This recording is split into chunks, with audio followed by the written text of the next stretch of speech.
আসসালামু আলাইকুম রহমতুল্লাহ বারাকাতু। দেশ এবং দেশের বাইরে যে যেখান থেকে আমার ভিডিওটা দেখছেন সকলকে আমার পক্ষ থেকে আন্তরিক শুভেচ্ছা ও অভিনন্দন। একটা বিষয় আপনাদের সাথে শেয়ার করব।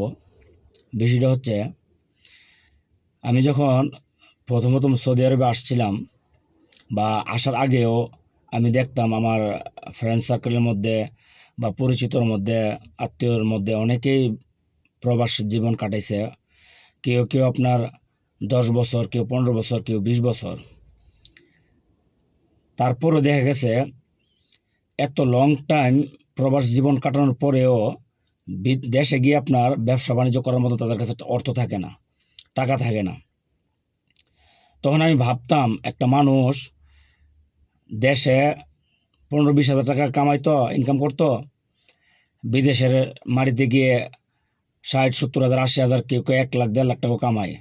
তারপরেও 10 বছর 15 বছর বিদেশ করার পরেও আইসা ব্যবসা করার জন্য কোনো টাকা পায় না। দেখা যাচ্ছে হয়তো সিএনজি চালাইতে হয়, নাহলে অটো চালাইতে হয়, অথবা অন্য অন্য কোম্পানিতে চাকরি কর্মচারী হিসেবে থাকতে হয়। কারণটা কি?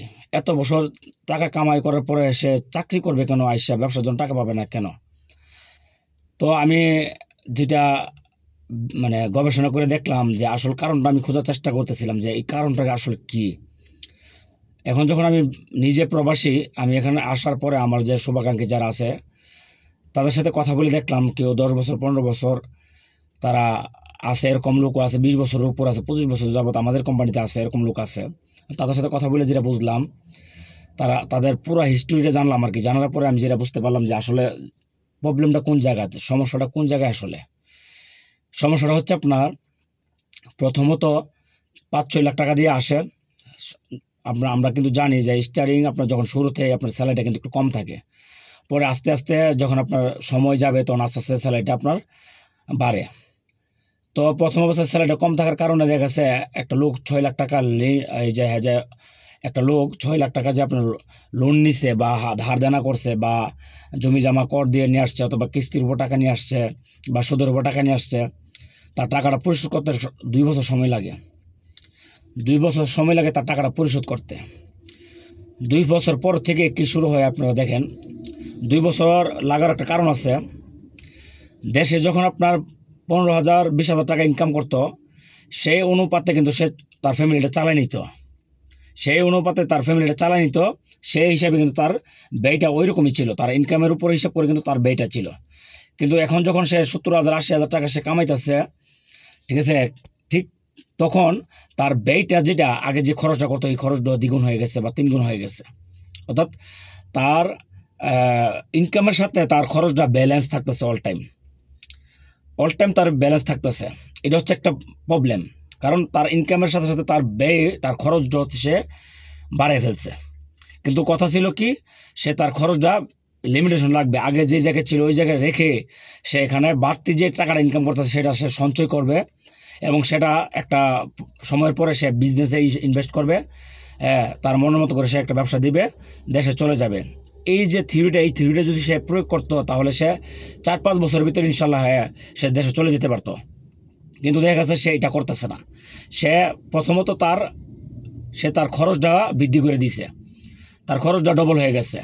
তারপরে দেখা গেছে আপনার তার আত্মীয় স্বজন তার কাছ থেকে বিভিন্নভাবে অর্থ, বিভিন্ন ধরনের প্রবলেমে, আগে আগে যেসব আত্মীয় স্বজন আপনার খোঁজ খবর নিত না, তারাও তাকে এখন সম্মান দেওয়া শুরু করছে এবং তার কাছে বিভিন্ন সমস্যা নিয়ে আসে, এবং সে অর্থ দিয়ে সেই সমস্যাগুলো সমাধান করার চেষ্টা করে। আর তার কাছে তখন একটা বড়লম্বী একটা ভাব চলে আসে। ঠিক আছে, এটা হচ্ছে আর একটা প্রবলেম। তারপরে দেখা গেছে যারা অনেকে আছে যে একটু হিসাব করে চলাফেরা করে, খরচটা ব্যালেন্স করতেছে, ঠিকই খরচটা আগের মতনই ছিল, কিন্তু বাড়তি যে ইনকামটা সেটা দিয়ে সে কী করতেছে, একটা বাড়ি করে ফেলছে। প্রথমে একটা জায়গা কিনে নিচ্ছে, আর যদি বাবার জায়গা থেকে থাকে সেখানে সে একটা বাড়ি করে ফেলছে। ওই বাড়িটা করতে গিয়ে দেখা যাচ্ছে তার 10 বছর 15 বছর তার বিদেশ করতে হয়েছে।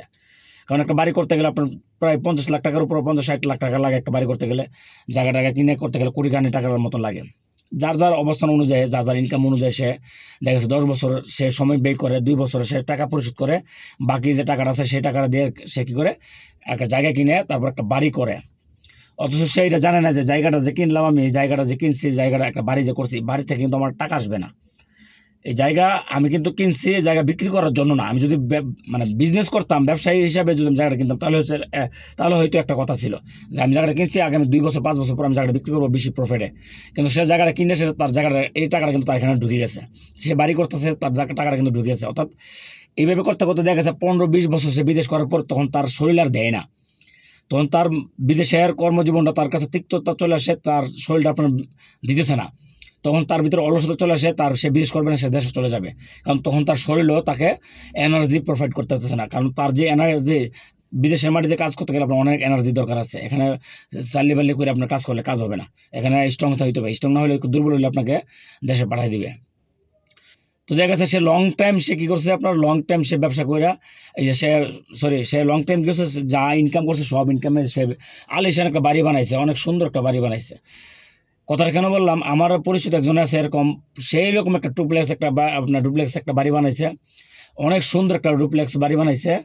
বাড়ি বানানোর পরে সে কি করছে আপনার, সে প্রায় 1 কোটি টাকার উপরে খরচ করছে বাড়িটা তোলে, প্রায় 15 বছর 20 বছরের সাধনা। কিন্তু সে যখন এখন সে আহত হয়ে তার একটা পাও ভেঙে গেছে, এখন সে ভারী কাজ করতে পারে না, কোম্পানি তাকে ছাড়াই করে দিচ্ছে। সে দেশে গিয়ে কি করছে আপনি জানেন, কিস্তির উপর টাকা নিয়ে সে একটা অটো কিনে অটো চালাইতেছে, অথচ তার কাছে কোটি টাকার বাড়ি, অথচ সে অটো চালাই যাচ্ছে। কারণ কি, সে ওই যে যা ইনকাম করছে সব ওইখানে সে ইনভেস্ট করে ফেলছে, যেখান থেকে কোনো টাকা আসে না।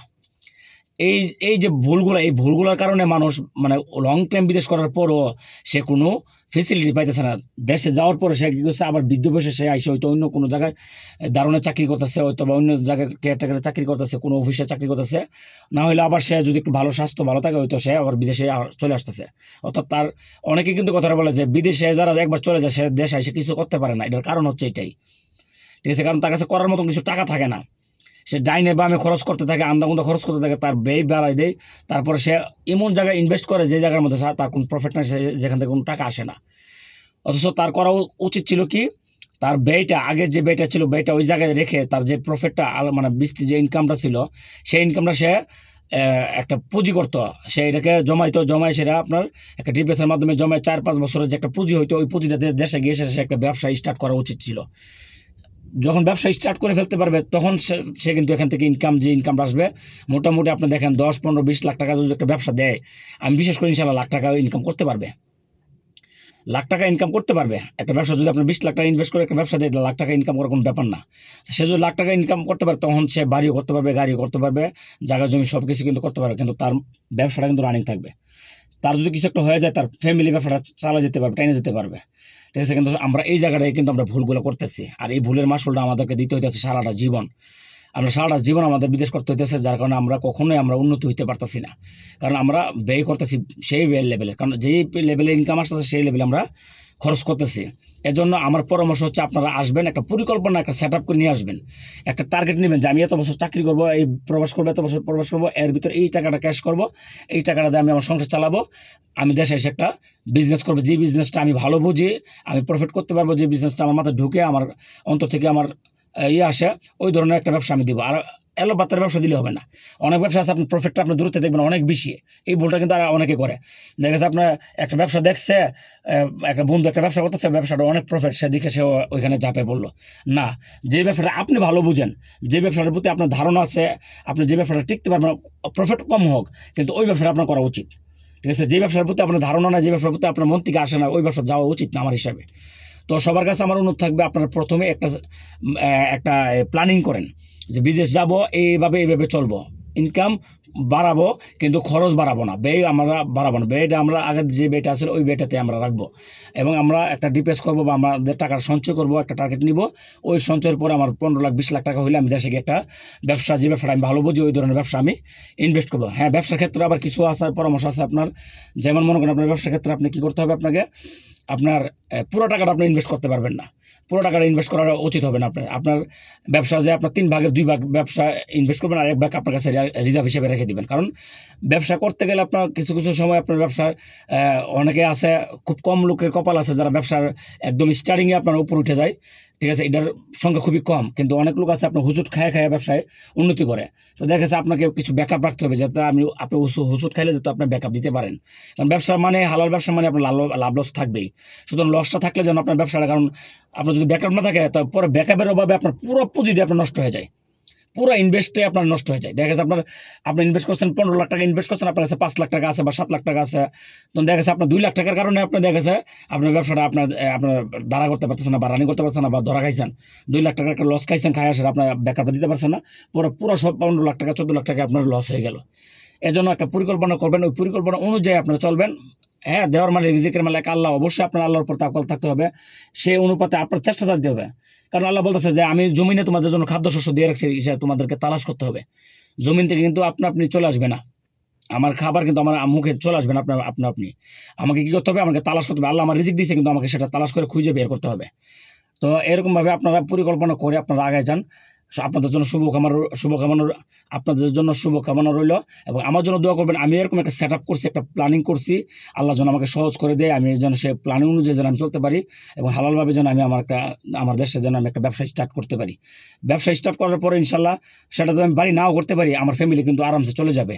ঠিক আছে, আর আমরা এমন জায়গায় ইনভেস্ট করবো টাকা, যেখানে তো আমাদের একটা রয়্যালটি ইনকাম আসবে। ধরেন আমি এক বাজার একটা দোকান কিনলাম, আমার বাড়ির দরকার নেই, আমি ভাড়ায় থাকলাম, আমি ভাড়া থাকবো, কিন্তু আমি একটা দোকান কিনলাম, 10 লাখ টাকার একটা দোকান কিনলাম, এই দোকানটা আমার ভাড়া আসবে, এটা আমার একটা রয়্যালটি ইনকাম। ঠিক আছে, বা আমি একটা অটো কিনে দিলাম, বা একটা সিএনজি কিনে দিলাম, বা একটা গাড়ি কিনে আমি একজনকে দিলাম ভাড়া চালাবে, সে আমাকে প্রতিদিন আমাকে